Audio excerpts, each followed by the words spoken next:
తన ప్రవర్తనకు కొడుకు తనను తానే ద్వేషించుకున్నాడు. ఎందుకు? వీడియో అయితే లాస్ట్ వరకు చూడండి. స్టోరీ అయితే చాలా బాగుంటుంది.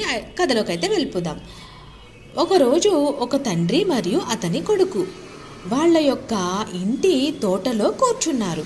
అప్పుడే ఒక కాకి ఎగురుతూ వచ్చి పైకప్పు మీద కూర్చుంది. ఆ తండ్రి కొడుకుని అడిగాడు అదేమిటి అని. కొడుకు బదులిచ్చాడు, అది ఒక కాకి. కొద్దిసేపటి తర్వాత ఆ తండ్రి అదే ప్రశ్నను మళ్ళీ అడిగాడు మరియు అదే సమాధానం ఇచ్చాడు కొడుకు. ఆ తండ్రి ప్రశ్నను మళ్ళీ అడిగాడు మరియు అదే సమాధానాన్ని పొందాడు. 5వసారి అదే జరిగినప్పుడు కొడుకు తండ్రిని గట్టిగా అరిచాడు, ఎన్నిసార్లు నువ్వు నన్ను అదే ప్రశ్నను అడుగుతావు అని. దాని తరువాత ఆ తండ్రి ఒక పాత డైరీని చూపించి గతంలో అతనికి డైరీ రాసే అలవాటు ఉండేది.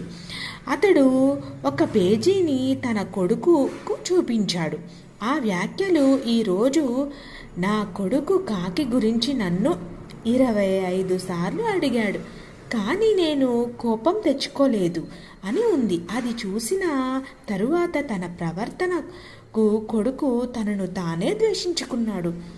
ఈ వీడియోలోని నీతి ఏమన్నా మీకు అర్థమై ఉంటే నాకు కమెంట్ సెక్షన్లో తెలియజేయండి. అలాగే ఈ స్టోరీ కానీ మీకు నచ్చినట్లయితే నా ఛానల్కి సబ్స్క్రైబ్ చేసుకోండి, లైక్ చేయండి.